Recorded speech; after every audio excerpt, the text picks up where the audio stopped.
Alright, what's going on, dudes, and welcome back to Jerry's Laboratory. I thought this would make for a really good location to check out new Snapshot stuff, so that's what we'll be doing today. We'll be checking out features that have been rolled out over the last couple of weeks leading up to the Snapshot that was released today, 15W34A, so without further ado, why don't we get into it?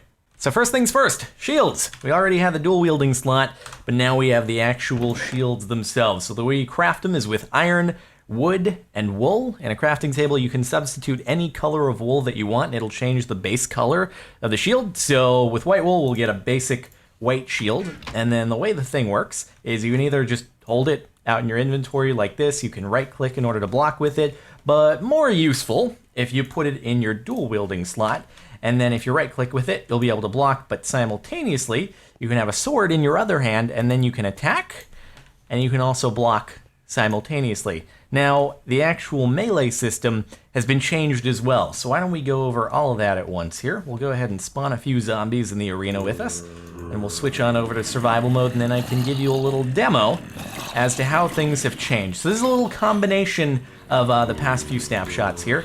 Here we go, put some zombies down, and we'll switch on over to survival mode here and get rolling. So here we go. We can start attacking zombies. They put their arms up in the air. That's a new change. Now we can block, and we'll take a pretty significantly reduced damage when they try to attack us.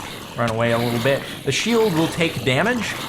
Its durability will go down as you get attacked, but you'll notice we're able to deflect quite a bit of damage here. We're just getting knocked back. The shield's taking some damage, but we're hardly getting hurt at all. And then I can switch over, start attacking them, and you'll notice that my sword sort of retreats every time that I make a hit, and then it pops back up when previously you would just swing away. So what this is now in the new snapshot, there's actually a sort of cooldown on melees. This is going to be a very, very contentious issue with many people because it does significantly change the way PvP works, but rather than your sword doing full damage every time you're just swinging away, if you swing away, it's actually not going to deal full damage. So let me do a little demo here. Switch back into creative so we can spawn some more zombies, and I'll show you what the difference is. So here we go. Switch back over. So switch into survival. Now watch me try to kill a zombie by swinging away at it. You'll notice that I'm hardly able to do any damage at all. I'm not killing any of them despite the fact that I'm just completely swinging away. Now that's because as I keep on swinging, it's doing less and less damage every time, up to a certain point, but then if I wait for it to fully come back up and swing away, then I'll actually start dealing damage. Now this is something you're able to visually see if you go into your options menu, which I'll go into in just a second. I have to kill these guys first because I'm currently on a LAN server, so it won't actually pause me. So 1 second, let's just take them all out. Go into our options menu here, and now you'll be able to see what this actually is. So in our options menu, if we go into video settings, you'll see that we have, where is it at, attack indicator. Right now it's off. Now we can change it to in our crosshair. So here we go, switch on back here. It seems there might be a little bug where the sword actually retracts even when you don't have an attack that you've just done. Anyway, watch me hit the zombie, and you'll see in the middle of the screen there's a little sword charge up thing that shows, well, on top of the sword actually popping back up. It's just another way to see when your attack is fully charged. Now, if I just hit away, you'll notice it never gets time to charge back up, and so I'm dealing hardly any damage. There's another visual display if you want to go back in there. Wrong menu. We can change it to our hotbar, and then you'll notice that over on the right-hand side of our hotbar, we get that same sort of indicator, and you have to wait until it's fully charged up before it actually deals full damage. And so this is something that's Hunger Games, for example, in 1.9, gonna be kind of interesting to see with this combination of shields and the attack charge up. What happens with it? So that's that. Anyway, let's go ahead and remove this since it's sort of obscuring our vision a little bit, and we'll move on over to strength potions, which now also have been slightly nerfed. So instead of strength potions actually dealing a percentage damage increase, you'll notice that strength 1 gives you just a concrete +3 damage, and strength 2 gives you a concrete +6 attack damage, which is still a lot. It's actually plus 90, almost 90% plus 80% or so when you're using a diamond sword. So you can do, or well, anything for that matter, but it'll give you, well, actually, yeah, about plus 80% on a diamond sword. So not bad by any means, but obviously not as powerful as it would have been previously. So you're not able to one-hit kill zombies anymore, for example. So if we give this a drink here, and then you still have to keep in mind the charge up, because even though I have strength 2, if I'm just spam clicking away, it's doing hardly any damage anymore. So you gotta wait, boom, wait for the recharge. There is a bug where if you pick items up, if your hotbar changes, it seems to reset the recharge, so something they have to fix. But wait for the recharge, and then at least we can 2-hit. So there we go, just a difference with strength potions right there. All right, so next up we have, let's see, a small change with maps. So maps, if we want to just go ahead and load one up here so that we get a little map of where we're at. You can actually change the zoom on a map now by crafting it with shears. So if we click on over here, you'll see it starts off with map scaling 1:4, level 204, we craft it with a shear, and then it changes from 1:4 to 1:2, and so it's just going to be a little bit more close up. You can see Jerry's tree there in the middle left, and so just a new crafting recipe for you there. Now lastly, we've been sort of focused on the functionality of the shields, but there's an aesthetic thing you can do with them. So if we go over here and we'll grab our lime shield and our lime banner, which probably know all these crafting recipes already, well, at least for the banners, so we'll ignore that for now. But if we go ahead and let's say we want to, let's customize our banner a little bit here, which I'll see if I can even remember the different recipes that you can do for that. We'll add a stripe there, maybe we'll add a blue circle or something, blue border. All right, so we've designed our banner. This is our coat of arms, whatever we want to call it. Now, what we're able to do is we can take a shield of the same base color, so this is lime banner, lime shield, and now we can combine both of these in our crafting table here, and then we can apply that same graphic to our shield. The banner stays, so you don't have to worry about that being consumed. And then if we go on over here, put this in our dual wielding slots, and F5 it up, we've got a nice banner. Nice colorful banner displaying our coat of arms, and pretty cool. You know, if you're in like a faction server or something like that, I suppose that would be a pretty nifty thing that you're able to take advantage of. Also, the shield looks kind of cool when you're in third person. So, nifty stuff. Anyway, you're able to do that customization there with your shields. All right, so now we're gonna run into the end to check out some quick changes in there with the dragon. So let's gear on up and then jump through the portal. I'm bringing some bottles along for, well, there is a reason for it. You'll see in just a moment. There you can see the issue with the sword, how anytime I replace something in my hotbar, it actually resets that cooldown. I assume it's a bug. There's no other reason that would be there.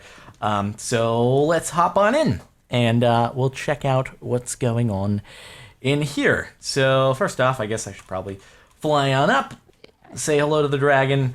And so he now has a change to his fireball attacks. Previously, you'd be fighting the dragon. Well, in the previous snapshot for 1.9, you'd be fighting the dragon. He drops his fireballs on your head. They explode on the ground. They light the ground on fire for a few seconds, and then that would be that. Now, there's a difference. So I'm going to see if I can provoke him to attack, and that way I can show you what's up. Alright, so another way to trigger the thing, other than the fireball effect, is that when the dragon lands on the fountain, and you stand in front, it'll do the Ender Acid attack. So, A, this is left for the fireballs, B, it's also left when you're standing in front of the dragon right here, and it'll damage you as you stand in it. It's basically a big damage field. But, on the plus side, what you can do with this is you can take an empty bottle, and you're able to collect it. And this is the main use for it. So let's stand in front, you do your little thing. It makes it a lot harder to attack the dragon. And not only that, you can't attack the dragon from the sides anymore because the wings actually serve as a protective buffer. But this dragon's breath, which is what it's called, this dragon's breath here, this is what you actually use to make a new type of potion. So other than this, there are some changes to the way the Ender Dragon fight mechanics work. It's more aggressive. It won't back off after you hit it once. You have to keep hitting. You can keep hitting it over and over. Although again, you have to keep in mind the new damage reduction cooldown. And so it was just a bunch of little things to try to make the fight a little bit more challenging. And you have to avoid the acid, obviously. But this is sort of the main new thing, and so as we come over here and we keep collecting it, in fact, after you beat the Ender Dragon the first time, you almost don't even need to bother killing it again. You can just use it in order to farm this stuff. So, not a bad thing. So now that we have this, what we can do is I'll go ahead and finish off the Ender Dragon, and then we'll go back into the overworld and I'll show you what the Dragon's Breath allows you to do with potions. Alright, so we're back in Jerry's laboratory. We've got our Dragon's Breath. I also have a few more in the chest here, and this allows you to make something called a Lingering Potion. The way you make a Lingering Potion is you take an existing Splash Potion, assuming that you know how to get to that point, and you're going to put it in the brewing stand and add a Dragon's Breath to it. So right now we've got a Splash Potion of Poison. We'll let it brew, and after that we're able to do something kind of nifty with it. So, do do do do do do do. Do do do do do do do do do do do do.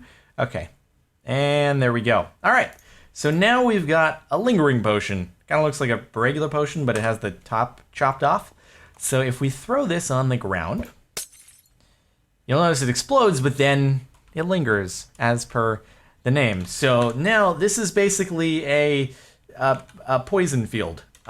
So if I want bad things to happen, I can walk into it, and now I'm poisoned, and basically anyone who walks into that area will get poisoned until the effect expires. So same goes for any other potions that you want to turn into Lingering Potions. We'll put all these three in here and add that. If we switch back into creative mode and I just search Linger, you notice all the different Lingering Potions here. You can do a whole bunch of completely worthless ones if you want.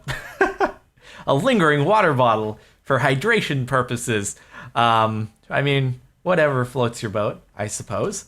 And let me just grab a golden apple so that I don't end up hurting myself here. Or actually, we could grab a Lingering Potion of Instant Health too, throw that on the ground, switch on over into survival mode, and then walk on into it, and now we're going to get some nice instant health.